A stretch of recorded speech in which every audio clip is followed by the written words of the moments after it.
Podemos hacer en el orden para no confundir. Digestivo ou não? Qualquer ordem. Vamos a hacer en el orden para no confundirles, ¿verdad?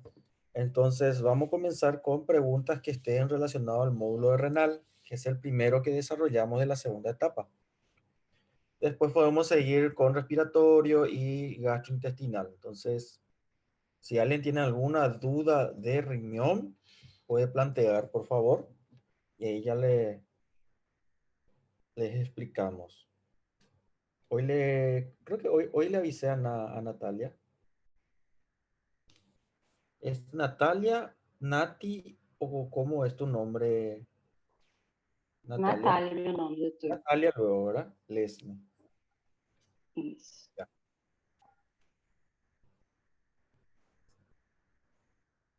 Bueno, hoy justo le escribí a Nati, creo que fue a las 10, las 9, 10 por ahí, avisándole que íbamos a hacer repaso de los contenidos que tienen dudas.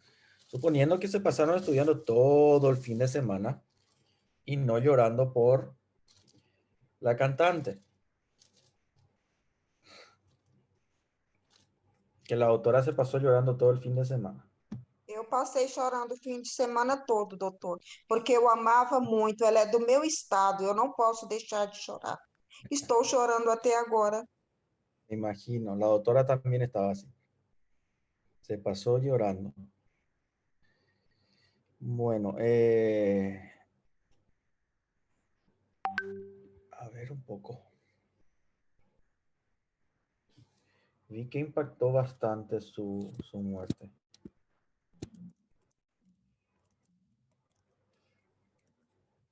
Sim, muito jovem, muito talentosa, uma grande mulher. Ujú, así mismo, una guerrera. Professor, me escuta? Sí, te escucho. Antes de começar a aula, o pessoal está entrando. Eu estava vendo nos Estados Unidos que um estudo que, tipo, a expectativa de vida, não sei se você chegou a ver isso, que a expectativa de vida nos Estados Unidos vai diminuir nessa década. Isso é verídico?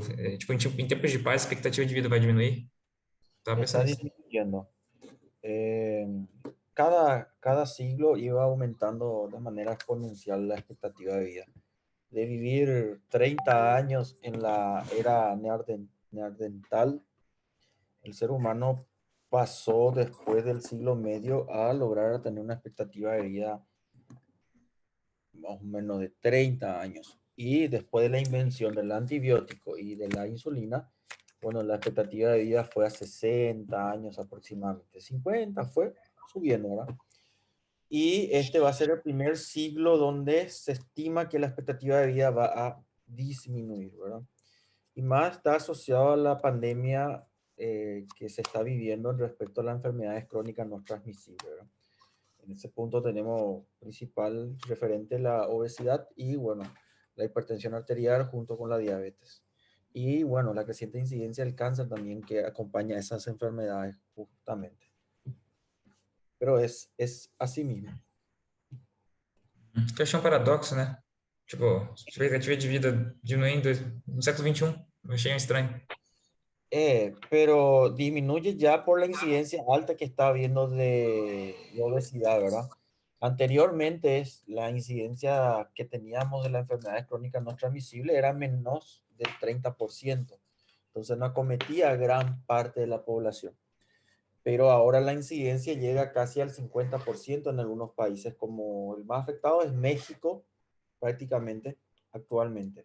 Y bueno, Estados Unidos no se queda lejos también. Entre en el rango de los 10 primeros países está Estados Unidos, México y Chile. Entonces, eso es lo que está haciendo que disminuya la expectativa de vida, ¿verdad? Claro que no retrocede a vivir a 30 años como vivíamos antes, ¿verdad? Pero disminuye 2, 3 años menos la expectativa de vida. ¿En dónde afecta? Y bueno, afecta principalmente en la entidad crediticia. Ellos se rigen en base a decir los seguros de vida también. Entendo. Sí.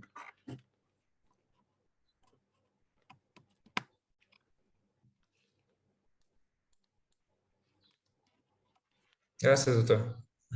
Ah. Bueno, a ver si alguien tiene alguna duda de renal.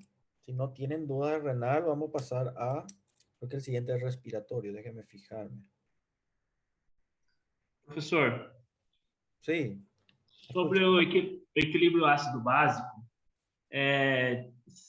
o doutor vai querer saber o básico ou como compensa todas essas questões? Bueno, O que é uma acidose, o que é uma calose, você vai querer saber como que ocorre a compensação disso tudo? ¿qué es justamente la acidosis y la alcalosis? ¿Cómo se dan? ¿Y cuál aparato compensa más que nada, verdad? La compensación hematológica también, eso ocurre en el plasma, justamente, ¿verdad? Entonces nosotros teníamos una compensación rápida que se desarrollaba a nivel del plasma y después uno a corto plazo, digamos, mediano a largo plazo, que sería respiratorio, que compensa. Y luego tenemos renal, que es el más lento de todos. Eso sí, manejar esa parte sí, eso es básico. Tá.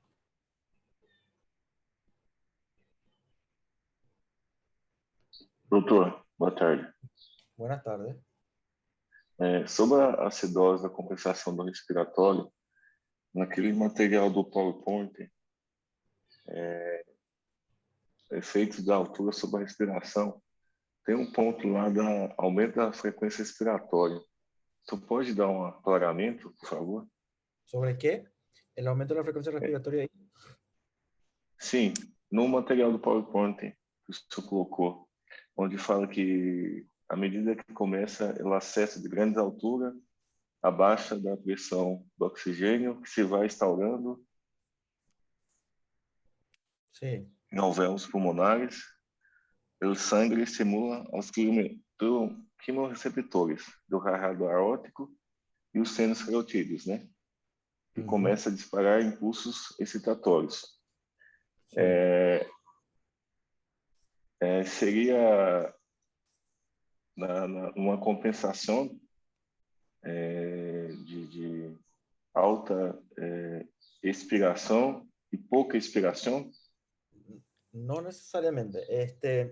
A medida que ascendemos en altura por encima del nivel del mar, lo que ocurre es que la saturación atmosférica de oxígeno disminuye, ¿ya? Entonces, a medida que vamos cada atmósfera sobre el nivel del mar ascendiendo, va a haber menos saturación de oxígeno. ¿Sí? Porque tenemos que el principal gas en la atmósfera es el nitrógeno, ¿verdad? Pero los gases, así como cualquier otra sustancia, tiene un peso. Y ese peso molecular, bueno, hace que se distribuya y, bueno, a nivel del mar la concentración es mayor y por encima del nivel del mar va disminuyendo a medida que ascendemos paulatinamente. Entonces, ¿qué pasa? Cuando nosotros realizamos la ventilación, que es el proceso de introducir el aire de la atmósfera dentro de los pulmones, este ingresa con menos saturación de oxígeno. Eso se ve, esa menos saturación de oxígeno con el que está ingresando el aire de la atmósfera, porque en la atmósfera hay menos, va a repercutir a nivel de la membrana de intercambio gaseoso, a nivel alveolar. Entonces va a disminuir la difusión de gases a nivel de la membrana. ¿Por qué? Porque la diferencia de concentración de oxígeno alveolar con el oxígeno plasmático es un factor que influye en la velocidad con que el oxígeno pasa del alveolo al plasma. Entonces, cuando hay menos oxígeno dentro del alveolo, va a difundir más lentamente al plasma. Eso es lo que hace que una atmósfera con menor oxígeno se oxigene menos la hemoglobina. Por consecuencia, tenemos que toda la hemoglobina que debería de saturarse a un 97,3%, ¿ya? Se satura menos, ¿ya? Por la menor difusión que está habiendo. Esa saturación disminuida de la hemoglobina va a repercutir en todo el organismo. Y todo el organismo va a sufrir leve hipoxia. No es una hipoxia importante, pero se ve. En esas condiciones vamos a tener que las neuronas, los quimiorreceptores, que son terminaciones nerviosas libres muy sensibles a la concentración plasmática de oxígeno, ellas son muy sensibles a los cambios de concentración de oxígeno.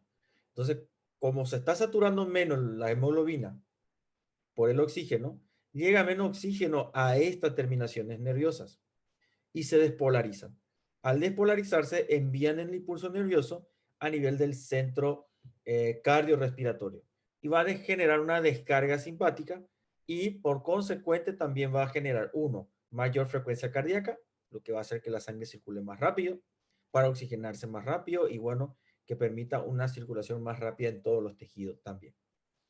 Por el otro lado, va a generar un aumento de la frecuencia respiratoria por los núcleos ventrales, ¿ya? Y esos núcleos aumentan la frecuencia respiratoria cuando reciben mayor estímulo. Entonces, esa es la consecuencia o el desenlace o la cadena de desenlace que se da a medida que vamos ascendiendo en altura, y esta altura a la que estamos llegando hay menos saturación de oxígeno. Profe, ¿y la presión vamos a considerar negativo 5 a negativo 7,5 o hasta negativo 7 nomás? No, 7.5 vamos a usar así mismo como en nuestro libro. Si no me equivoco, en nuestro libro está 7.5. Sí, profe, por eso te pregunto, porque en el libro está 7,5 y en el video habías dicho 7 nomás. Ah, bueno, vamos a usar de referencia nuestro libro mismo, ¿está? Gracias, doutor. Nada. Doutor, você pode me explicar melhor sobre o sistema de retroalimentação do ADH? La antidiurética. Isso. Ya. La hormona antidiurética, funciona muy diferente. Primer punto, para no confundir, porque se suele confundir el sistema renina-angiotensina-aldosterona con esta hormona. La hormona antidiurética netamente se encarga de controlar el volumen sanguíneo, ¿ya? La cantidad de líquido que va a circular en el plasma, junto con el soluto, ¿verdad? Entonces, el soluto termina siendo todos los elementos formes de la célula, más los electrolitos y las proteínas, ¿ok? Esto le confiere osmolaridad al plasma. Entonces tenemos el solvente, que sería el agua, 60% de nuestro cuerpo es agua, y 3/4 de ello va a estar en el intersticio y 1/3 de ese 3/4 que queda de vuelta en el torrente vascular.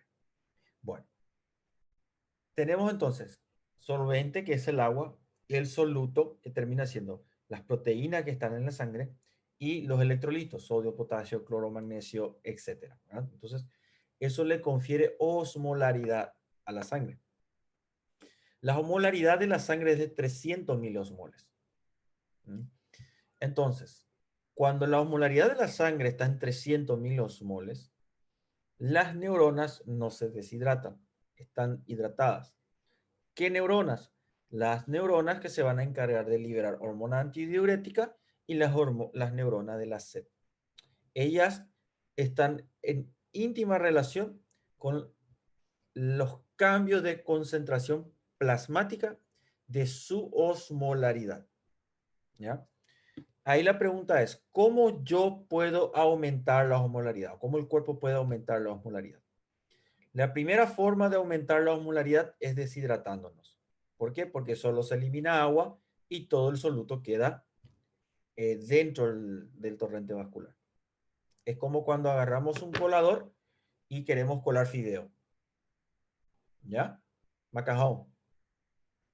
Entonces, nosotros agarramos el colador. ¿Cómo le dicen al colador? Peneira. Penera. Está sonando conmigo, ¿no? Peneira. É verdade, é peneira. Ah, tá bom. Eu sou precavido, disculpa. Penera. Bueno, entonces vamos a tener el colador o la penera, como ustedes le dicen, ¿verdad? Se ríe ahí, Juliana. Es que en español va a sonar muy mal eso. Penero sería, ¿verdad? Ok, entonces nosotros agarramos el fideo y tiramos dentro del colador o de la penera. ¿Qué pasa? El agua pasa, ¿cierto? Pero queda el fideo dentro de la penera o del colador. ¿Qué es ese fideo? Es el soluto. quedó concentrado ahí, casi ni una gota de agua quedó ahí dentro.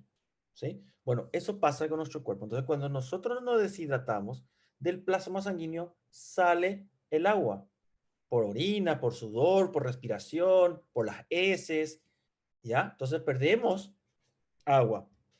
Ok. ¿Y qué queda concentrado dentro? El soluto. Entonces, eso es una forma de aumentar la osmolaridad. Cuando la osmolaridad está por encima de 300, nosotros vamos a tener el torrente sanguíneo.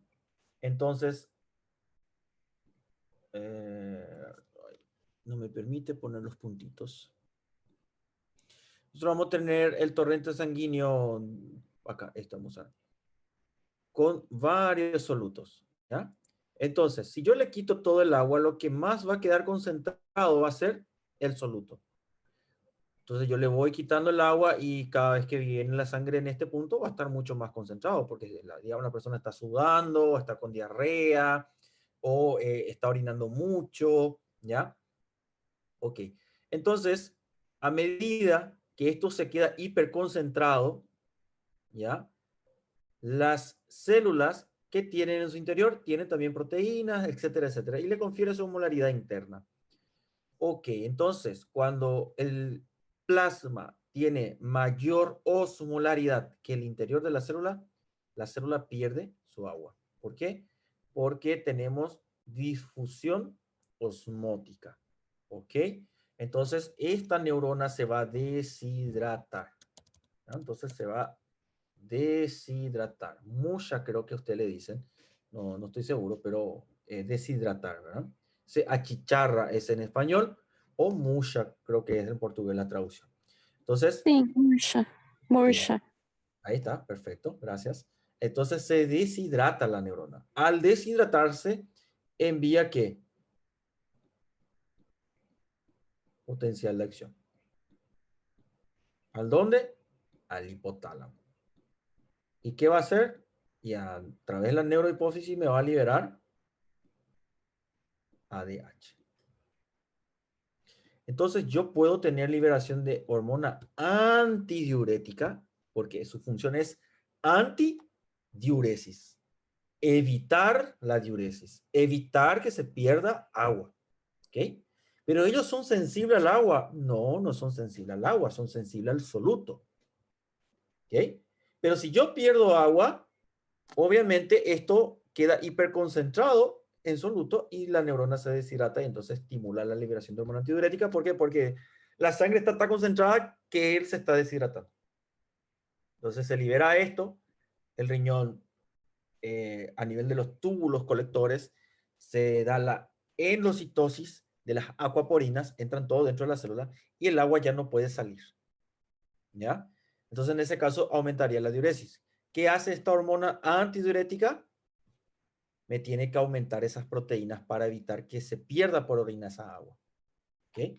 Vamos al túbulo contorneado. Si acá no hay proteína, porque la proteína está todo dentro de la célula, el agua está aquí contenida.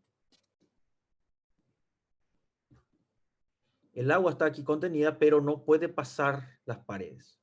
¿Y dónde va a salir esto? ¿Ok? Pero cuando aumenta la hormona antidiurética, esa hormona antidiuresis hace la siguiente función. Agarra y hace que se envagine, que suba a la superficie de la celular, suba a la superficie celular y aumente la síntesis de esta proteína dentro de la célula de los túbulos colectores de la proteína denominada acuaporina. ¿Y qué hace esta acuaporina? Permite que el agua pase del túbulo colector a los vasos rectos. ¿Y por dónde van los vasos rectos? Y los vasos rectos eran aquellas arterias que acompañaban el túbulo. ¿Ya? Entonces pasa y se recicla el agua de esa forma, por decirlo. Entonces el agua empieza a entrar de vuelta al plasma y cuando empieza a entrar de vuelta al plasma, ¿qué va a pasar de vuelta aquí? Va a aumentar de vuelta mi líquido. Entonces mi neurona, en lugar de deshidratarse, comienza ¿qué? A hidratarse. Y a medida que se hidrata esta neurona,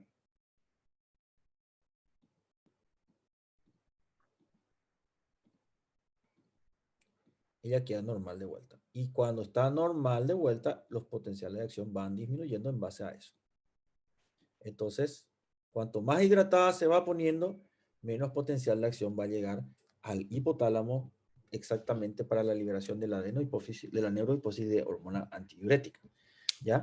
Ahora, si la persona, cuando esto se normaliza y disminuye al máximo la hormona antidiurética, las acuaporinas vuelven a desaparecer, se imaginan de vuelta en la célula, entonces el agua no puede salir. Queda atrapada ahí y esto sale en orina. ¿Okay? Y a medida que el agua va saliendo, esto puede volver a disminuir el volumen, vuelve a deshidratarse y va a aumentar de vuelta. Entonces, tenemos un constante control de la osmolaridad. Y la osmolaridad casi no cambia en nuestro plasma. Siempre se mantiene 289 miliosmol litro, que es la corregida. ¿Ya? Pueden encontrar la no corregida, que es 300 miliosmol el litro. ¿Sí? Entonces, siempre se mantiene en constante gracias a eso la osmolaridad. Claro que la osmolaridad indirectamente repercute también en la presión sanguínea, es una forma de regulación de la presión sanguínea, no muy eficiente, por cierto, porque a esta neurona le interesa más cómo está ese soluto, ¿ya? Porque si ella se deshidrata, ya va a aumentar los potenciales de acción. Y si no se deshidrata, no va a cambiar los potenciales de acción. Y en base a esos potenciales de acción que llega a nivel del hipotálamo, se va a liberar la hormona antidiurética o no. ¿Me entienden? Entonces, cuando ella se deshidrata, va a ocurrir todo el fenómeno. ¿Ya? Lo único que tiene que suceder es que esta neurona se deshidrate, y una vez que se deshidrató, ella ya automáticamente aumenta los potenciales de acción, y cuando esto aumenta ya se va a dar mayor liberación de hormona antidiurética. Y aumenta la hormona antidiurética y automáticamente las acuaporinas van a subir a la superficie de la célula y van a empezar a permitir el paso del agua nuevamente del túbulo colector a los vasos rectos, que sería entrar de vuelta a la recirculación. ¿Ya? Claro que todo este proceso no termina acá, ¿verdad? Sabemos que hay el cortocircuito de la recirculación de la urea, que permite una osmolaridad del intersticio renal de 1200 miliosmoles, ¿ya? Si vamos más de la médula para la corteza, la osmolaridad va descendiendo, y de la corteza hacia la médula va aumentando, ¿verdad? ¿Se acuerdan que a nivel del túbulo, el asa de porción fina, asa de Helen descendiente, ¿ya? Teníamos permeabilidad al agua, pero a medida que asciende se hace impermeable el agua, pero se tira al intersticio cloruro de sodio. Y eso hace que el intersticio logre llegar a 600 miliosmoles hacia la corteza. Y cuando nos vamos hacia la médula, la recirculación de la urea es lo que permitía llegar a 1200 miliosmoles hasta 1400, ¿verdad? Hasta ese punto se llega. Bueno, y gracias a ese fenómeno es que la hormona antidiurética puede hacer efecto. Si no, no haría mucho efecto también. Professor, sobre o local de reabsorção de água pela hormona antidiurética, é só no tubo coletor ou na segunda porção do túbulo contorneado distal e tubo coletor? No. La reabsorción de agua, ustedes van a ver que ya se da a nivel del túbulo proximal, ¿ya? Por vía paracelular tenemos reabsorción de agua. Não. Só por ação do ADH. Acción de la hormona directamente túbulo colector. Segunda porção do distal, não? También, pero es muy poco el efecto. Túbulo distal, hay más bien en los túbulos conectores lo que va a tener efecto. Ok, gracias. Sí. Porque si se acuerdan del túbulo distal y a nivel del túbulo proximal, bueno, el túbulo proximal paracelular, pero distal ya era impermeable totalmente al agua. Con la hormona antidiurética aumentaba levemente la reabsorción, pero no es tan importante. Más es importante en el túbulo conector y en el túbulo colector, ¿verdad? Conector y colector son diferentes.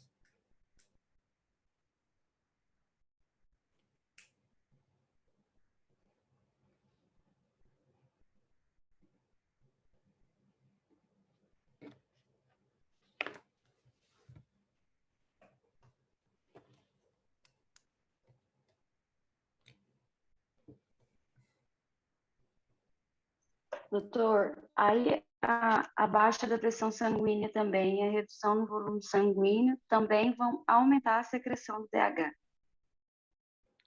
Sí, y el volumen sanguíneo depende de el agua, del plasma, ¿ya?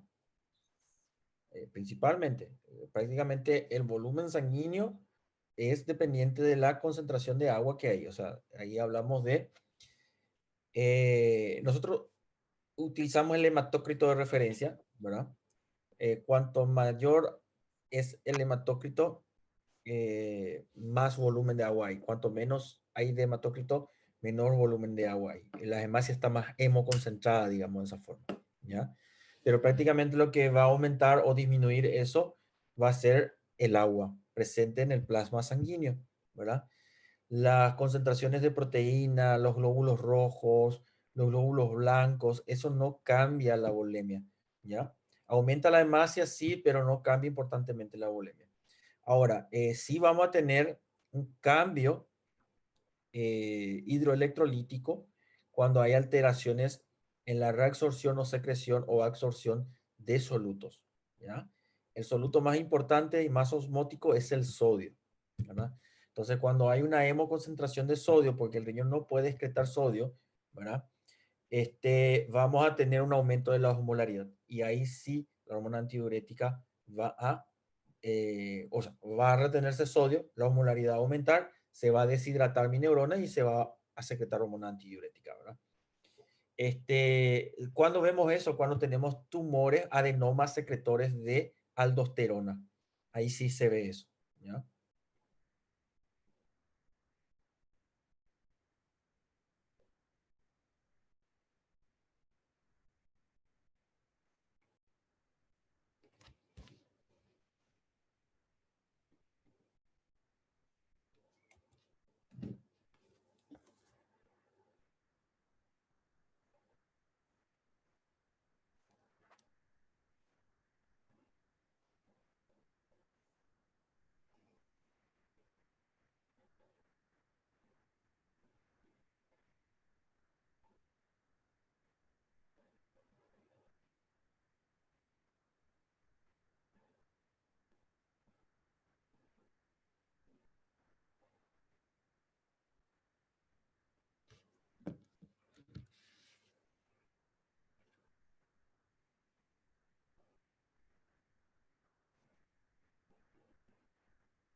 Vamos a dar más un tiempito para preguntas de renal y después pasamos a respiratorio, si les parece.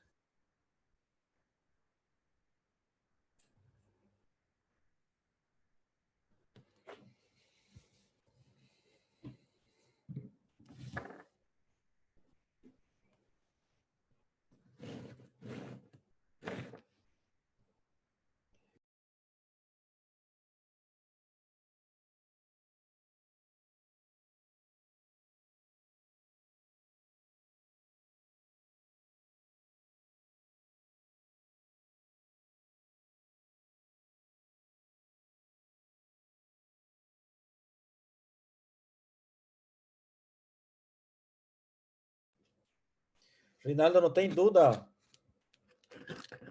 Nossa, tem um monte. Então, pergunta.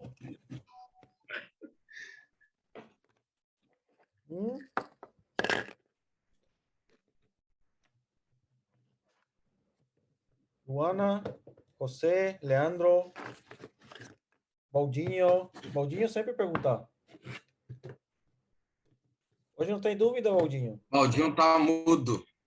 Tá mudo hoje. Sim.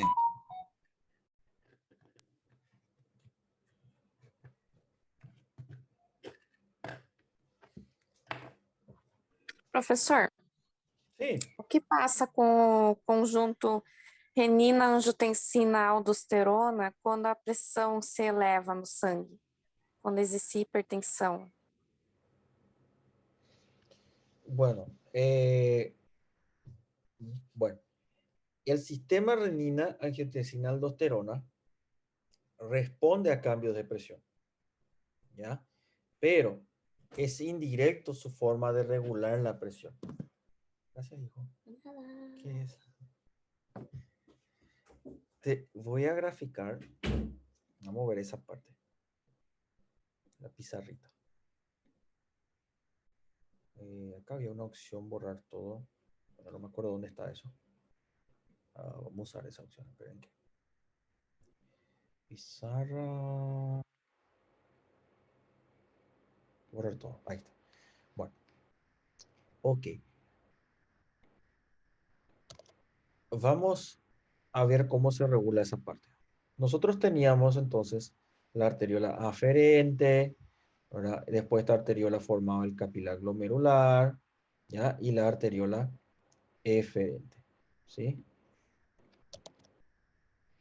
Esta arteriola está envuelta por la cápsula de Bowman, ¿ya? Y bueno, sabemos que eso va a desembocar en lo que sería finalmente el túbulo colector, ¿ok? Bueno, por aquí está pasando el túbulo distal, ¿ya? Por ahí pasa el túbulo distal. En ese túbulo distal están unas células que se llaman máculas densas también, adyacentes a ese túbulo distal. Arteriola aferente, eferente. Entonces, la sangre que está llegando acá tiene que llegar con cierta presión, ¿ya? Cuando hay un cambio en la presión de este capilar, vamos a tener que la presión con que llega, cuando supongamos 120 milímetros de mercurio, la presión con que llega compensa la presión de la cápsula de Bowman junto con la presión coloidosmótica más la presión hidrostática y el resultado final es un filtrado de 10 milímetros de mercurio neto. ¿Ya? Entonces 10 milímetros de mercurio neto sale de las arterias y bueno, eso va al túbulo a nivel de cápsula de Bowman y túbulo proximal, asa ascendente y bueno, llega el filtrado al asa porción distal. ¿Ok?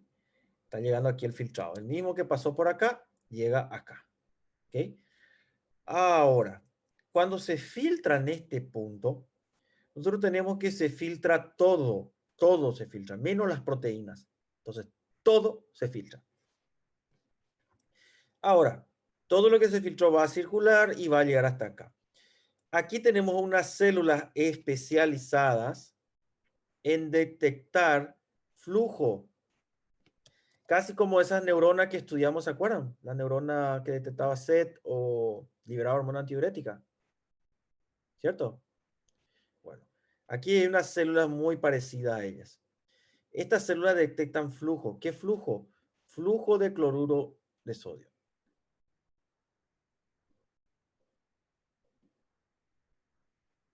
¿Ya? Flujo de cloruro de sodio. ¿De dónde viene este flujo de cloruro de sodio? Y del líquido que se está filtrando aquí. ¿Qué es lo que se filtra? El plasma. ¿Y qué hay en el plasma? Hay sodio. Entonces se filtra el plasma con el sodio y la glucosa, etcétera. Y va por el túbulo y pasa por acá. ¿Cuánto? Y cierto ml minuto.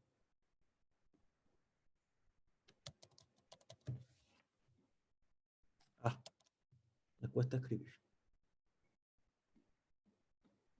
A cierto ml minuto pasa por ese túbulo distal. Luego pasa que si cae la presión, bueno, vamos a suponer lo contrario. Vos me dijiste si aumentaba la presión. Si aumenta la presión sanguínea, el flujo va a aumentar aquí. Por ende, va a aumentar el flujo de cloruro de sodio. Por ende, esta célula no va a estimular la célula justa glomerular. Y si no estimula la célula justa glomerular, no se libera renina. Si no hay renina, disminuye la producción de angiotensina. Entonces, de esa forma se da una regulación a largo plazo de la presión arterial. ¿Sí? Eso sería lo contrario. ¿Okay? Cuando hay una presión elevada, lo que va a hacer es que el flujo aumenta y si me aumenta mi flujo, hay menos estímulo para la liberación de renina. ¿De quién? De parte de la mácula densa. Ahora, si se da el efecto contrario y mi presión sanguínea disminuye, ahí sí, al caer la presión sanguínea, vamos a tener, ¿por qué lo que Siri me escucha cada que hablo? Cuando cae la presión sanguínea, vamos a tener que, al caer esa presión sanguínea, también va a caer la velocidad de filtrado glomerular. Si me cae mi velocidad de filtrado glomerular y ahora hay un menor filtrado, ¿sí? Hay un menor filtrado. Voy a poner menos aquí. También va a caer el volumen minuto de cloruro de sodio. Entonces hay una disminución del volumen de cloruro de sodio. La mácula densa detecta eso y comienza a estimular la célula justa glomerular para que ésta me libere renina. Y la renina, bueno, actúe sobre el angiotensinógeno y ya saben el resto de la historia. ¿Ya? Entonces, eso es lo que va a suceder. La función que tiene es tratar de elevar esa presión sanguínea, ¿verdad? Y la pregunta es, ¿él está enfocado en aumentar la presión sanguínea o lo que le interesa a la mácula es aumentar su flujo de cloruro de sodio?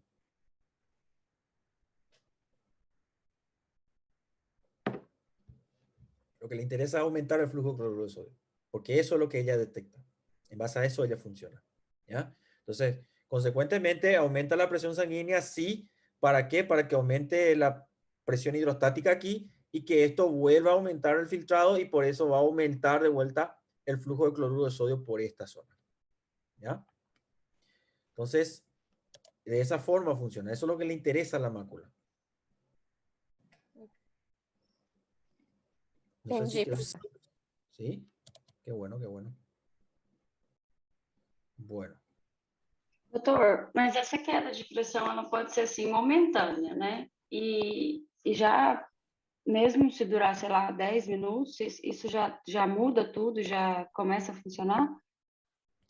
No, los cambios de presiones rápidos son regulados por el sistema simpático. ¿A través de quién? De los Ah, tá. vasoconstrictores. Bueno, Aham, sí. tá. Nosotros nos ponemos de pie y la presión cambia, ¿ya? La presión va a cambiar Aham. cuando nos ponemos de pie. Pero el que se encarga de regular eso es el vasoreceptor, ¿sí? La regulación Sim. rápida, si se acuerdan, es del vasoreceptor, ¿sí? Uhum. Ahora, la regulación más a largo plazo y una regulación lenta es el sistema renina-angiotensina-aldosterona, ¿verdad? Entendi.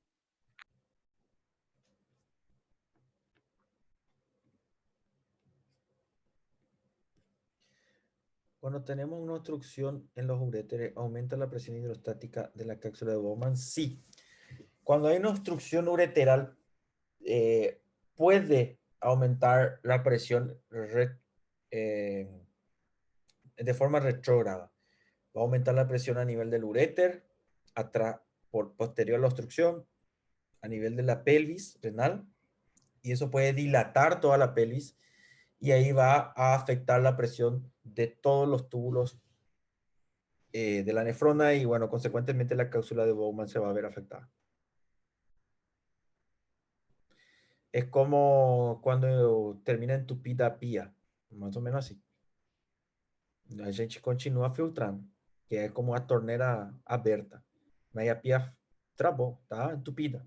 Então a água começa a acumular extrospectivamente. Y bueno, eso no va a filtrar hasta que se desobstruya.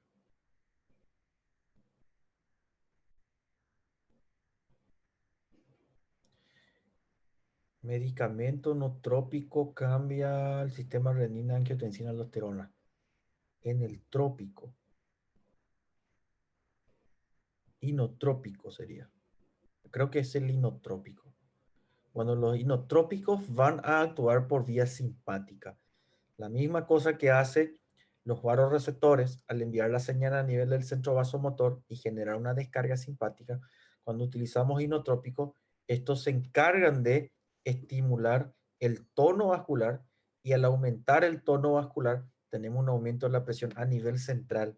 Recuerden que cuando utilizamos adrenalinas, noradrenalina y dobutamina, ellas se encargan de generar un aumento de la presión sanguínea a expensas de un aumento de la resistencia periférica. ¿Por qué? Porque ellos cierran todos los vasos sanguíneos del tejido no útil cuando necesitamos escapar de un tigre. ¿Por qué? Porque el simpático, acuérdense que es un estímulo nervioso para la huida y nos prepara para eso.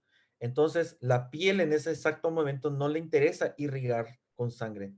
Entonces, cierra todas las arteriolas de la piel Tanto es así que cuando nosotros utilizamos mucha adrenalina o noradrenalina, hay veces tenemos necrosis de zonas cartilaginosas, ¿ya? Puede ser en la nariz, la oreja, ¿ya? Pero utilizamos drogas altas de inotrópicos porque si no utilizamos la droga alta de inotrópicos para el paciente. Entonces es o se necrosa su cartílago o mi paciente para. ¿Y cuál queremos? ¿Que pare y vaya más allá o que siga nomás necrosando la oreja pero que siga ese corazón latiendo, ¿verdad? Entonces ahí es riesgo-beneficio, obviamente. Ponemos la balanza las cosas y usamos inotrópico. Pero tenemos que el inotrópico va a actuar por la misma vía que va a actuar el simpático, ¿verdad? No va a afectar, no va a actuar sobre el sistema renina-angiotensina-aldosterona, que es un sistema totalmente separado. Claro que si la presión sanguínea disminuye a nivel de la arteriola aferente, ¿ya? Eferente, va a caer la presión del filtrado glomerular. Y cuando hay una caída de la presión del filtrado glomerular, ahí se va a dar una liberación importante de renina, angiotensina, aldosterona. Ahí sí se va a dar eso, ¿verdad? Ahora, ¿qué es lo que nosotros buscamos cuando usamos inotrópicos? Justamente evitar, primero que todo el cuerpo entre en hipoxia, ¿verdad? Porque si no hay suficiente presión sanguínea, no va a haber circulación sanguínea y el tejido va a entrar en hipoxia. O sea, va a faltar oxígeno y van a morir montones de células. Entonces nosotros usamos inotrópico para tratar de mantener ese corazón activo, ¿ya? Fuerte, con latido suficientemente, digamos, aceptable para que pueda seguir venciendo la resistencia que opone la aorta, seguir inyectando esa sangre y que la presión se mantenga elevada. ¿Ya? O sea, no elevada, sino que se mantenga por lo menos 160, que es la aceptable, ¿verdad? 80-40 por debajo de eso, ya no hay buena oxigenación de los tejidos, ya puede haber lesión cerebral y ya tenemos falla renal. ¿Y por qué hay falla renal? ¿Cuál es el parámetro que utilizamos para hablar de una falla renal? Cuando no hay filtrado glomerular. ¿Y por qué no hay filtrado glomerular? Porque no hay suficiente presión en el capilar glomerular. ¿Y por qué no hay suficiente presión en el capilar glomerular? Porque no hay suficiente presión en la arteriola eferente. ¿Y por qué no hay suficiente presión en la arteriola eferente? Porque no hay suficiente presión en la aorta. ¿Ya? El paciente está con hipotensión, lo que es la definición de shock, ¿ya? Hipovolémico. ¿Sí? Entonces, por debajo de 80-40 estamos en un shock hipovolémico. Y claro que si el paciente orina, sabemos que la función renal está intacta y bueno, le hacemos goteo de inotrópico para mantener esa presión. Y el paciente que siga teniendo diuresis, si no hay diuresis, estamos en insuficiencia renal y hay que dializar el paciente.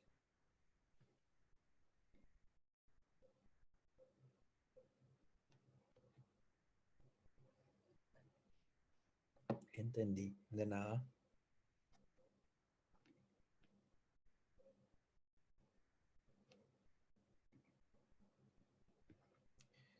Bueno, respiratorio no hay preguntas. ¿Una duda en el respiratorio? O Posso dar uma gástrico? dúvida? Mas Sim. é um caso clínico do renal. Hoje eu recebi um paciente que ele estava com 2 cálculos renal, um de 22 milímetros na pelvis e um de 6 milímetros no ureter. Ele consegue expelir a de 22 milímetros? No. Se puede intentar hasta 7 milímetros utilizando tansulosina 0,4 miligramos por 3 meses, pero a los 30 días se hace control ecográfico. O él orina en colador. Es otra forma, ¿verdad? El de 6 milímetros va a poder expulsar con tansulosina, pero de 20 milímetros ya no. Ahí tendría que hacerse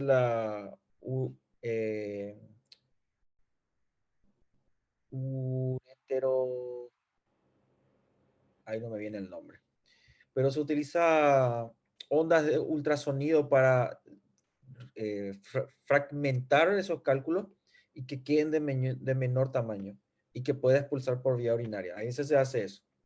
O en todo caso cirugía, ¿verdad? Pero lo que más se usa últimamente es ultrasonido.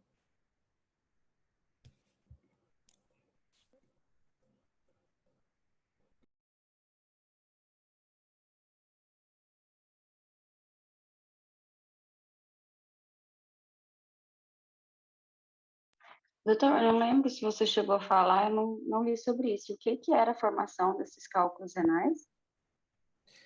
La formación del cálculo renal había varias cosas que pueden generar.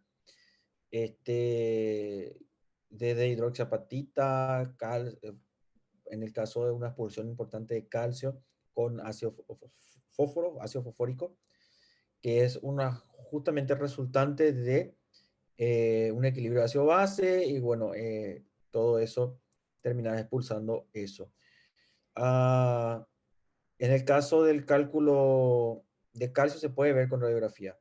Ahora, existen otros tipos de cálculos que no se ven con radiografía, más bien se ve con ecografía. Professor, Sí, se cortou quando estava falando que pode ser de hidroxiapatita e que mais, então? A partir de hidroxiapatita se cortou, não se escutou mais nada. ya. Bueno, vamos a tener los cálculos, hay varios tipos. Bueno, vamos a tener primero cálculo de calcio, ¿sí? Después tenemos los cálculos de estruvita. Después tenemos el cálculo de ácido úrico. Y tenemos el cálculo de cistina, ¿ya? El más frecuente es el de estruvita, ¿ya? Y el cálculo de calcio. El cálculo de calcio se da por la expulsión de calcio que se da a nivel del túbulo de nefrona. Por ejemplo, una persona que se suplementa con calcio generalmente sobrepasa la capacidad renal de poder neutralizar el calcio que se expulsa y reacciona con el fósforo y termina formando cálculo de hidroxiapatita o cálculo de calcio. ¿Sí?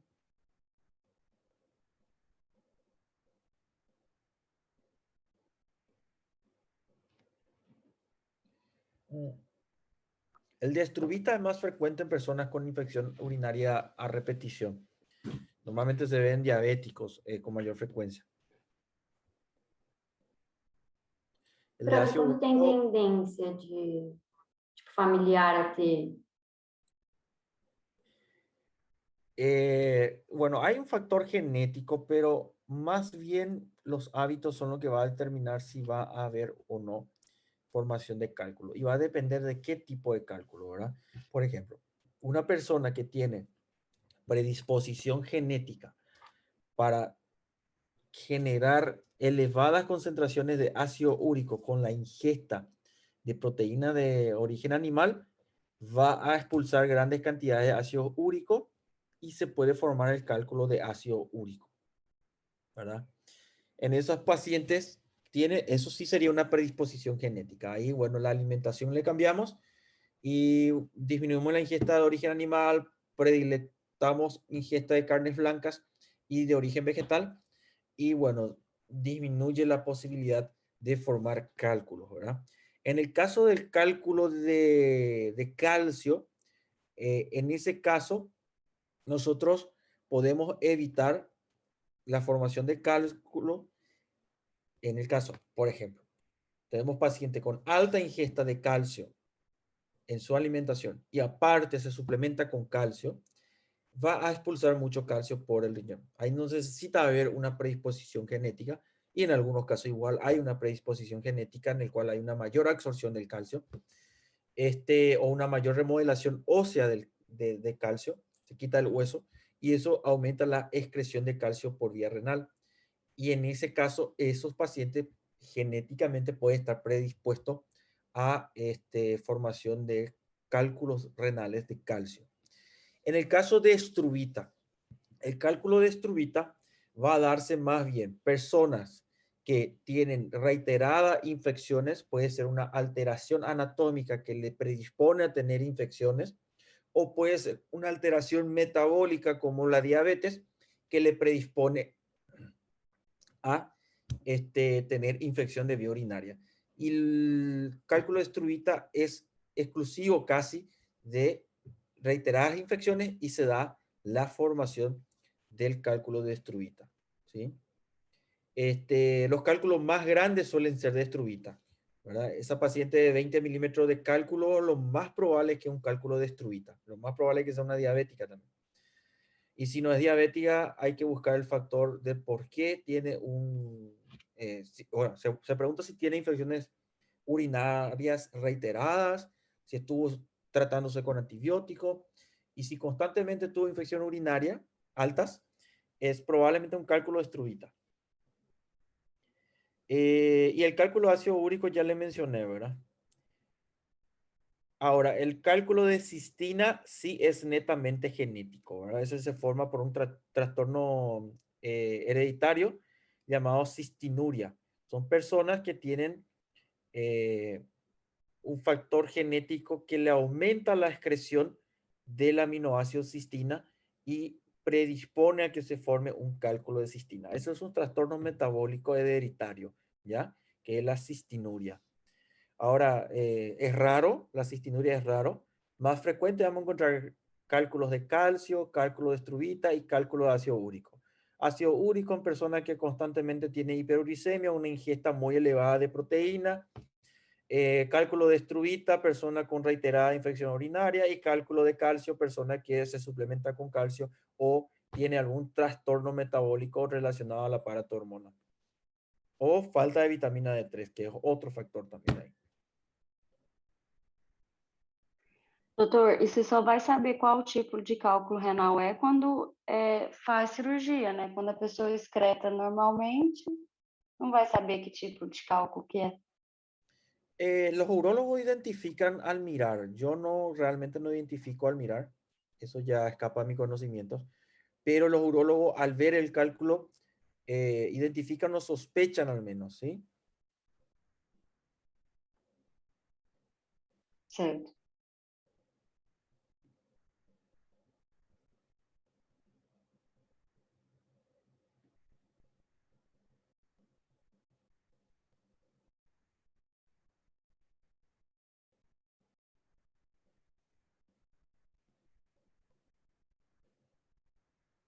Bueno, preguntas. Respiratorio, gastrointestinal.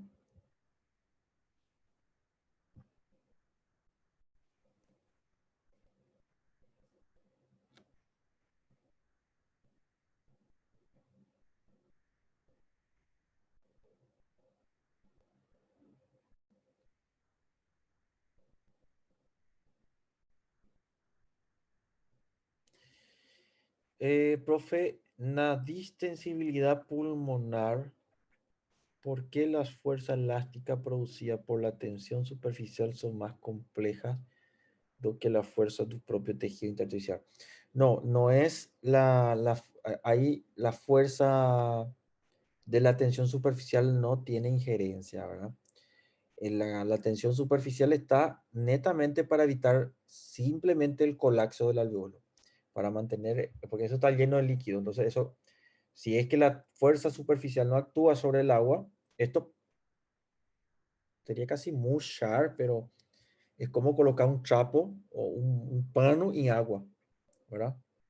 Se empaña, ¿ya? Y la tensión superficial que haría es como colocar un paño impermeable, ¿ya?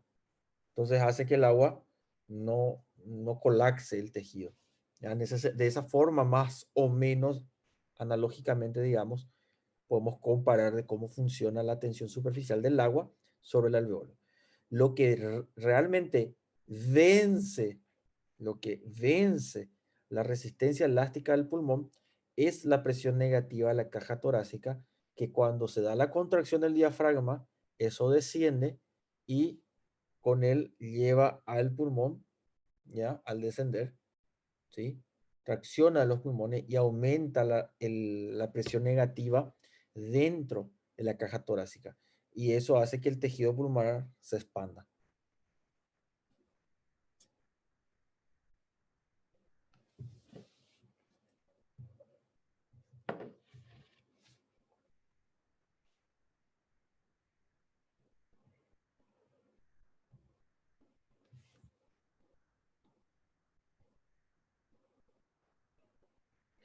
Socorro, gracias, profe. ¿Pero por qué socorro?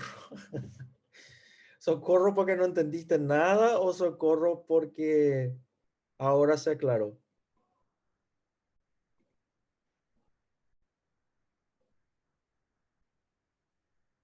Ah, entendí, dice. Ah, bueno, genial.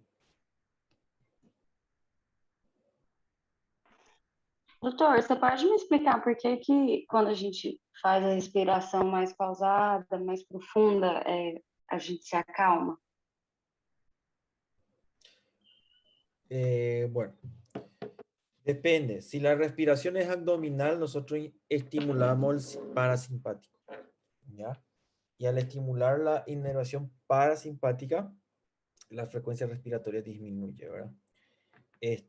Pero si hacemos una respiración torácica, vamos a tener que va a aumentar la frecuencia respiratoria en lugar de disminuir, ¿verdad? Ahora, en ese punto nosotros estamos haciendo una respiración consciente. Nosotros tenemos la única parte del cerebro donde se puede utilizar la corteza en comunicación con el subconsciente para poder controlar la respiración, es la única, ¿ya? No existe otra parte de nuestro cuerpo donde se pueda dar o ejercer un control consciente sobre un órgano en el cual actúa el subconsciente o su corteza, ¿verdad? Entonces la respiración es la única donde nosotros podemos hacer ese control. Y una forma de evitar que el subconsciente nos controle y nosotros podamos controlar al subconsciente son los ejercicios de respiración, en el cual los ejercicios de respiración se hacen respiraciones lentas, profundas, abdominales. Al aire mandamos todo al abdomen, no al tórax, al abdomen. Y de esa forma estimulamos al parasimpático para que tenga un mayor tono y esté por encima del simpático y eso logres calmarnos, ¿verdad? O calmarnos. Es una forma. La otra forma puede ser masaje carotillo, pero es riesgoso porque puede dar un paro cardíaco, ¿verdad? Entonces no les sugiero hacer masaje carotillo cuando están muy tensos. Pero la respiración lenta, pausada, abdominal, sí funciona. Profesor, tengo una duda sobre gastrointestinal. ¿Puede explicar rápidamente sobre las neuronas y neurotransmisores del hipotálamo sobre el estímulo o inhibición de la alimentación?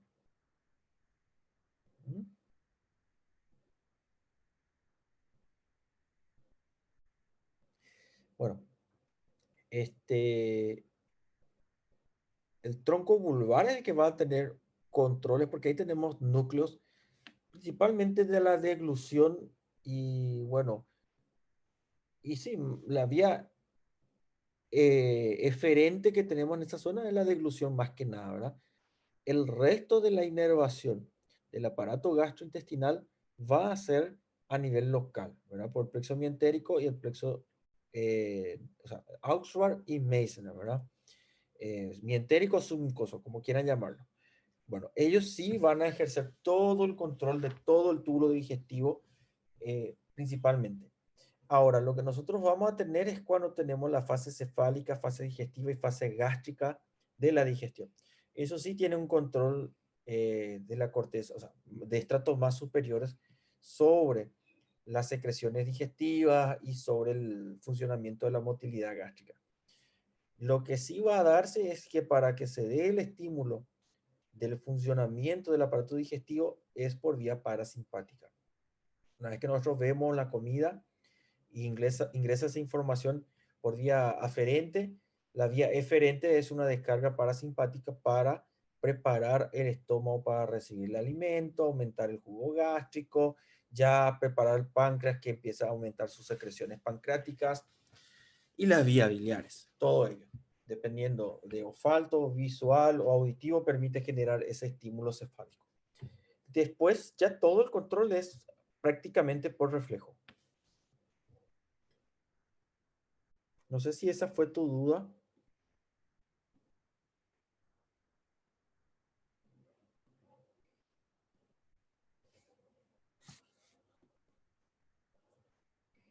Ahora, si el hipotálamo, porque veo que me preguntas el hipotálamo, más centro vulvar en ese sentido. El hipotálamo más va a estar relacionado al control de hambre, saciedad. Eso sí te voy a decir que ahí sí podemos ver más ese control.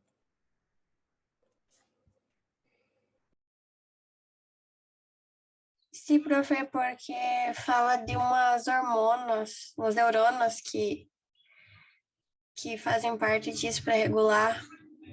Eu fiquei meio confusa, porque tinha muito nome diferente.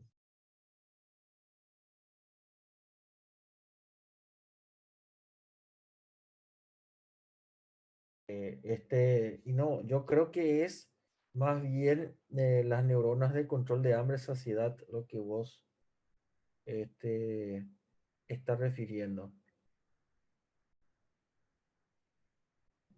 Isso. Bueno, y en ese caso vamos a tener que las neuronas más asociadas a hambre, saciedad serían el NPI y al AGRP, NPI, ¿verdad? Ellas tenemos que son orexígenas o la vía orexígena, y después tenemos la vía de la melanocortina, que son anorexígenas, ¿verdad? O la proopiomelanocortina, que son anorexígenas. Y ahí van a ejercer diferentes hormonas su función. Por ejemplo, la grelina actuaba directamente sobre el NPI AGRP, y bueno, esa es la vía orexígena, ¿verdad? Y la grelina es una hormona que se produce en el estómago, y la grelina estimula la vía orexígena, es decir, la vía que me va a dar hambre. Eso es la función de la grelina, ¿verdad?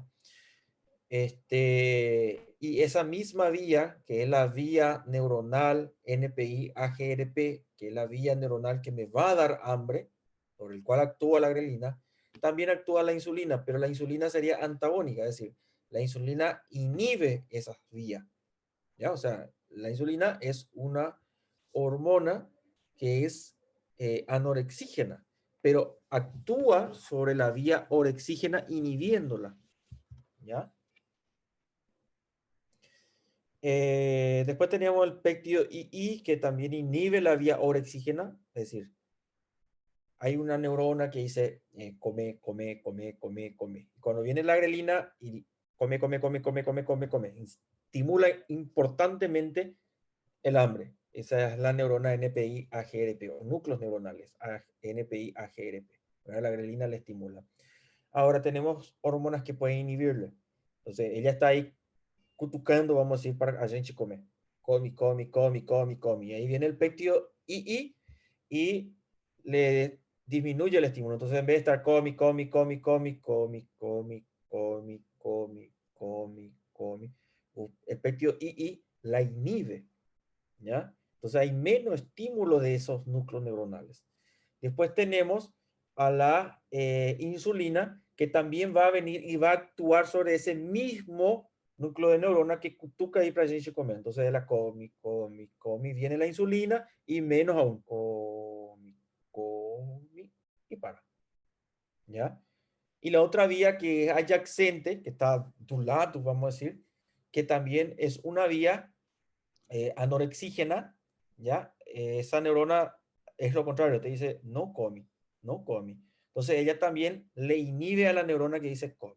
Como tener el ángel y el diablo. Al diablo siempre le llamo yo la neurona NPI-AGRP, porque estamos en pandemia de obesidad. Entonces, o diabo e o anjo, ¿ya?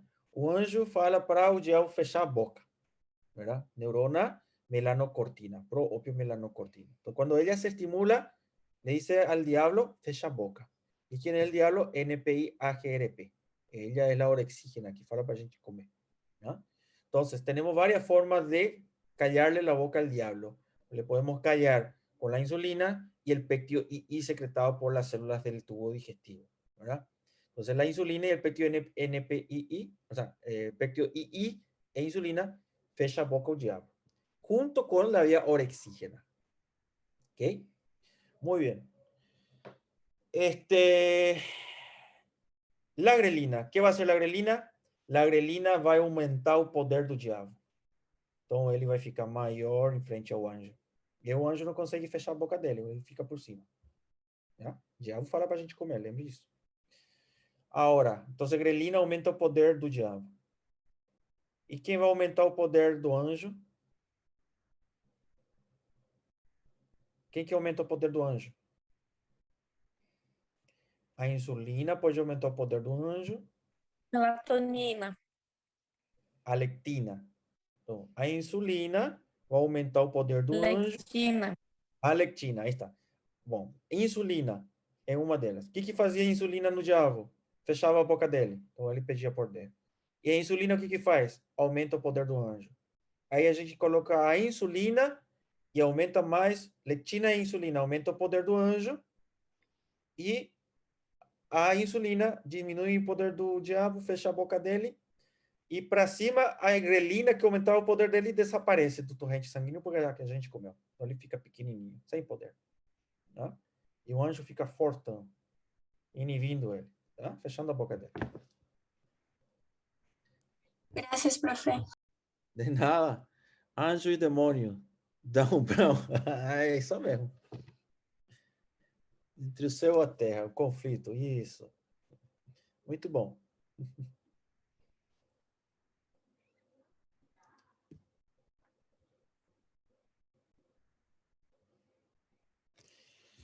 Inferno e o céu. Isso. Todo mundo vai para o inferno sem conseguir passar fisiologia. Isso que eu sei. Tem que passar físio. Bueno, ¿dudas de algún otro contenido? Doutor, Sí. voltando lá no respiratório, na secreção do pulmão, das constrições pulmonares, a diferença da histamina com a substância de reação lenta da anafilaxia. Sim. Qual que é a diferença de uma e outra? Anafilaxia e histamina. Não, a histamina é a substância de reação lenta da anafilaxia. Sim. Qual que é a diferença? É uma atuar mais sobre sobre uma asma alérgica do que a outra na constrição. En una reacción alérgica se da liberación de todos los contenidos. La anafilaxia sería una reacción alérgica, ya sea tanto por un cuerpo extraño que ingresa dentro del plasma sanguíneo o por un cuerpo extraño que ingresa a la vía respiratoria. En este caso, la anafilaxia de vía respiratoria va a responder de la misma forma. Vamos a tener células cebadas que van a estar reaccionando. Células fagocíticas que tenemos ahí presentes en la vía respiratoria que van a fagocitar y va a presentar el antígeno. Y se va a dar una reacción. Más exagerada en la segunda oportunidad que en la primera, pero se va a dar una reacción. Y uno de sus componentes es la histamina. O sea, estas células liberan histamina como marcadores químicos, ¿verdad? Y hay otras células que también... ¿Qué hace la histamina? Primero, una vasodilatación y va a inflamar todo. Lo segundo es que va a estimular una mayor secreción de moco por las células sebáceas. Lo otro es que va a reclutar más células inmunitarias para que liberen más interleuquina y empeore aún más la reacción inflamatoria. Entonces hace un círculo vicioso, una retroalimentación positiva entre las células inmunológicas, ¿verdad? Y al bloquear la histamina nosotros evitamos ese efecto, ¿sí? Ok.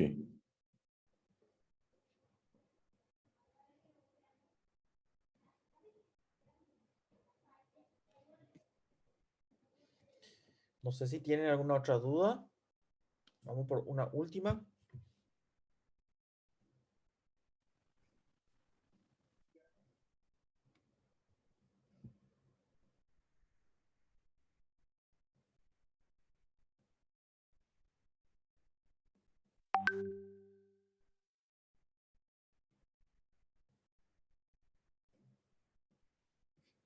Desesperador. No, desesperador é já o destripador tá te Professor,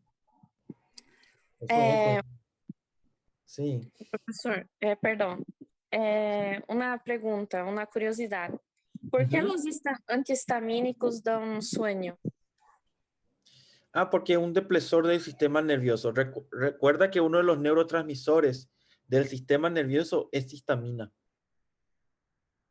Si te fijas en el último contenido de neuro que nosotros vimos, ahí vimos los neurotransmisores, GABA, dopamina, adrenalina, noradrenalina, acetilcolina, y entre uno de esos neurotransmisores teníamos la histamina, ¿verdad? Y la histamina es un estimulante a nivel del sistema nervioso, nos mantiene en alerta. Entonces, cuando nosotros tomamos antihistamínicos para bloquear la histamina de una reacción alérgica, me bloquea la liberación de histamina también de las neuronas. Entonces es un depresor del sistema nervioso y no da sueño, ¿sí? Por eso no ya. está indicado en niños menores de 6 meses. Menores de 2 Sí. años no se tendría que dar luego, ¿verdad? Pero hay algunos que, bueno, algunas comunidades médicas que llegan a utilizar cuando no tienen otra opción, ¿verdad? Pero no se debería, ¿verdad? Yo tomaba un comprimido, assim, um microcomprimido para dar hambre Ujú. e dava muito sono. Sí. No me recuerdo el principio activo, pero el nombre del remedio era Cobactin, Cobavital. Se vende como Apevitin también acá en Brasil. Ya, para despertar Tem a apetite. Razapina também, doutor. ¿Eh? Razapina, Azapina. sim, é do Brasil. No conozco. Voy a buscar, voy a mirar un poco. Pero es un depresor del sistema nervioso, por eso da sueño. Por eso las personas que tienen rinitis alérgica, cuando empiezan a utilizar antihistamínicos, están siempre muy somnolientos, ¿verdad? La de tercera generación son los que dan menos sueños, pero igual da sueño, con dosis elevadas da sueño. O problema, prof, é que esses que não dão sono são só com receita. Eu tenho que tomar isso também quase, tipo, umas 2 vezes por semana, pelo menos, porque eu tenho rinite alérgica muito forte. E quando eu evito ao máximo tomar, porque depois eu tenho que tomar, quando tomo mais de um. Aí eu entro quase em coma, assim, porque eu não consigo acordar, não dá pra fazer nada. Fica totalmente mole. ¿Ya tiró leite da dieta? Eu tomo bem pouco, prof. Nada, experimenta 30 dias, aí você olha a diferença. Nada de lácteo, nem queijo, nem iogurte, 30 dias. Daí, depois de 30 dias, adiciona só iogurte e queijo. E se é possível, o iogurte seja sem lactosa. E se é de origem intestinal, vai sumir a rinite. A minha é bem, assim, qualquer pozinho, eu já fico com o nariz todo inchado. É bem horrível. Experimenta, então. Então não Vou perde nada. experimentar, prof. Experimenta. Doutor, Aí a depois lavagem nasal com soro, ela melhora a rinite? No, el lavaje nasal que se hace, se suele hacer con solución isosmótica o hipertónica, uno de los dos, ¿verdad? Y lo que hace es quitar todo, deshidratar las células de las vías nasales para evitar que sigan secretando, ¿verdad? Y es solo eso, no es que mejore la rinitis, es para evitar la molestia, pero es una mejoría momentánea, no es una solución, ¿verdad? Doutor, Sim. A aula tá acabando. Eu vou ligar até a câmera, para aproveitar o tempo. Ô, João, viu? Doutor, eu queria fazer uma pergunta, assim, tentando adivinhar o futuro da medicina para você. Você tem mais experiência que eu na profissão médica. Você acha que, por sua opinião, honesta, pode mandar de maneira honesta, não, sem preocupar. Você acha que o mercado de suplementos alimentares, eu percebi que você trabalha com suplementos, vai tomar espaço da medicina alopática com remédios patenteados? Previsão de 10 a 20 anos? O que você acha? Alopática. Isso. Bueno, la Remédios medicina, patenteados. la medicina alopática utiliza una microdosis de una sustancia y lo diluye muchísimo, y esa sustancia lo utiliza como un fármaco, o sea, no como fármaco, ya no sería un fármaco porque está muy diluido, ¿verdad? Con la hipótesis de que actúa a nivel microcelular. Pero hay un factor muy potente que es la psicológica, ¿verdad? Entonces, desde mi punto de vista personal, no soy a favor de la alopática. ¿Por qué? Porque para que se tenga un efecto celular necesitamos dosis muy elevadas de varias cosas, ¿verdad? Incluso de suplementos hay veces.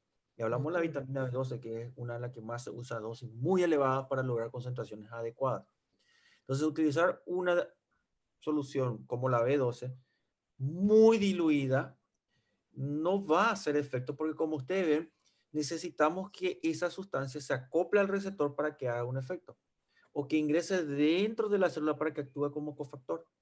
Y si yo le estoy administrando dosis de microgramos, porque en microgramos van las dosis de la alopatía, no va a ser suficiente para las billones de células que nosotros tenemos que necesitan de eso para funcionar, ¿verdad?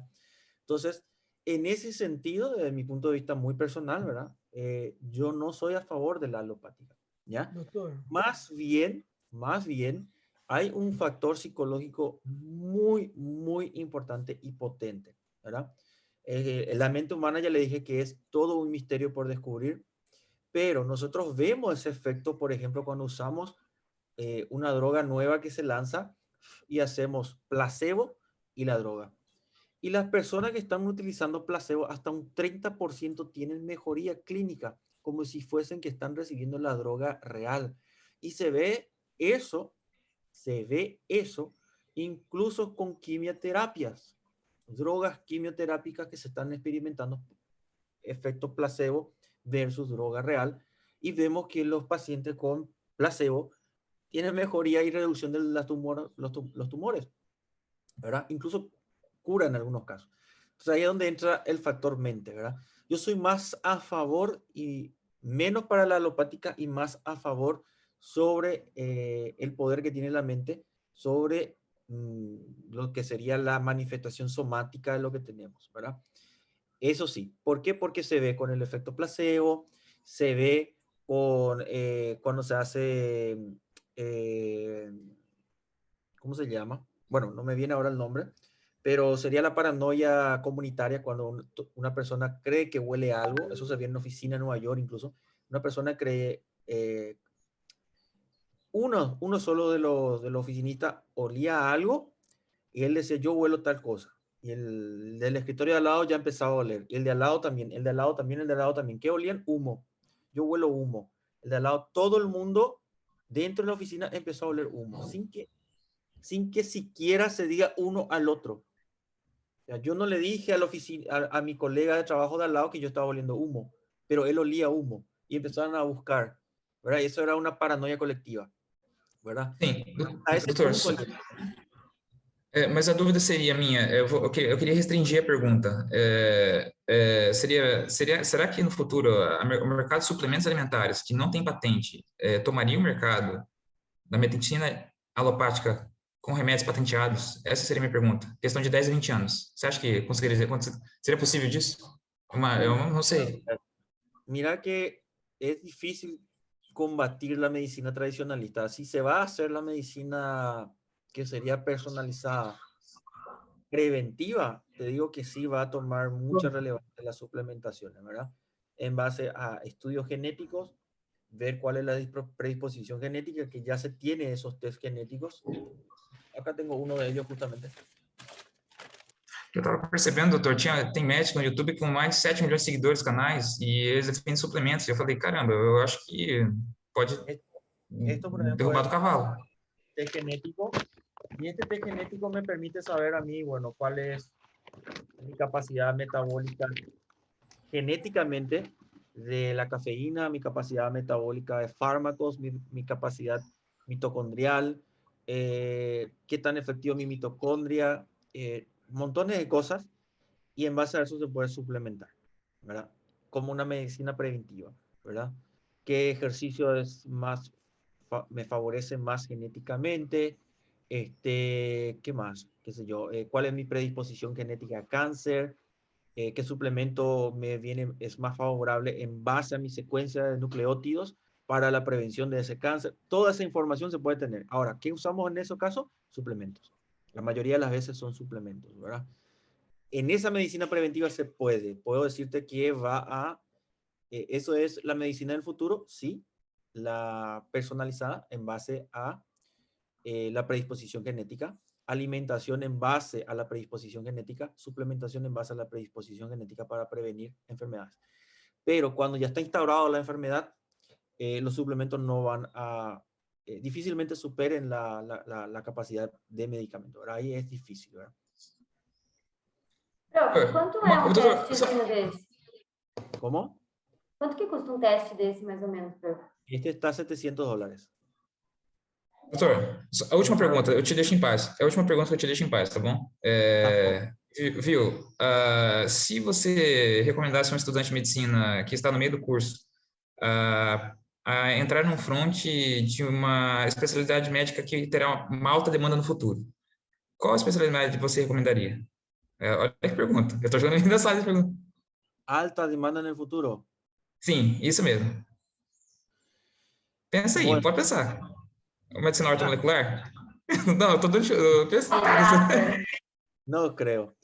Te diría geriatría, porque la población latinoamericana va a ir envejeciendo y la mayor demanda va a ser de geriatras en un futuro. Intensivistas, diabetólogos, endocrinólogos, por la alta incidencia que está teniendo las enfermedades crónicas, cardiólogos, cada vez va a haber más demanda, ¿verdad? Va a ir por esa área. ¿Cuál es la enfermedad prevalente ahora mismo? Obesidad. De esa enfermedad prevalente, ¿cuáles son los factores, o sea, qué complicaciones predisponen? Predispone a patología endocrinológica como diabetes, predispone a la hipertensión, que a su vez lleva a insuficiencia cardíaca junto con la diabetes, nefropatía, nefrólogo en ese caso, cáncer, ya, artropatías. Todas las personas que están ahora con sobrepeso de aquí a 5 años o 10 van a estar en obesidad. Y más 5 a 10 años ya van a estar con artropatías o con diabetes o con insuficiencia cardíaca o etcétera, ¿verdad? Entonces, eso van a ser enfermedades siempre demandantes, siempre. Ahora, estas modalidades de medicina que es de la longevidad o preventiva, tiene su núcleo de pacientes. O sea, no todos pueden acceder a ese tipo de medicina porque es cara, ¿verdad? Es una medicina cara. Entonces, el núcleo de pacientes es mucho menor, ¿verdad? Ahora, ¿siempre va a haber demanda? Siempre. ¿Cada vez va a ser una demanda creciente? Siempre que la economía esté estable, sí, va a ser una demanda creciente, ¿verdad? Pero estamos hablando del 1% de la población mundial que puede tener acceso a esa medicina. El restante es la población de clase media baja y ellos tienen acceso a la medicina tradicional. Y eso estamos hablando de diabetólogos, cardiólogos, nefrólogos, endocrinólogos, neurólogos, ¿verdad? Ahora hay otra medicina que está en bastante crecimiento, que es la medicina integrativa también, ¿verdad? Donde ven todo el paciente como un todo. Pero tengan en cuenta que no existe el todólogo. Es imposible saber todo. Ustedes están viendo todo lo que tienen que aprender de fisiología y es casi imposible dominar todo, ¿verdad? Entonces, cuando nosotros hablamos de medicina integrativa dentro de la medicina tradicional, que es la occidental, ¿verdad? Porque está la medicina oriental también, que es bastante buena, muy buena. A mí me gusta mucho la medicina oriental. La medicina occidental, cuando hablamos de un abordaje integrativo en el paciente, es, por ejemplo, yo le abordo a mi paciente con obesidad y descubro o sospecho un trastorno psicológico y le hago una interconsulta con el psicólogo, ¿verdad? El psicólogo le aborda el endocrinólogo, le aborda incluso a veces el cirujano bariátrico. Después se hace una mesa redonda y se discute el caso del paciente. ¿Cuál es el camino que debe tomar este paciente y que le va a beneficiar más a su salud, ¿verdad? O la cirugía bariátrica, o la liraglutide, o la, qué sé yo, la Ozempic, que es la nueva, la semaglutide, o X cosa, ¿verdad? Entonces se hace ese tipo de abordaje. Eso es una medicina un abordaje integrativo, ¿verdad? Ok, gracias, doctor. De nada. Bueno, chicos, les dejo por hoy, ¿ya? Que tengan una excelente semana, estudien bastante. Até a prova, prof. Nos vemos hasta el examen, así mismo, ¿ya? Muchas gracias, prof. Ya, Obrigado. Mientras Gracias, estudian, profesor. de nada, Gracias, mientras profe. estudian, no dejen que el diablo le hable para comer. Toca. Chao, chao. Tchau.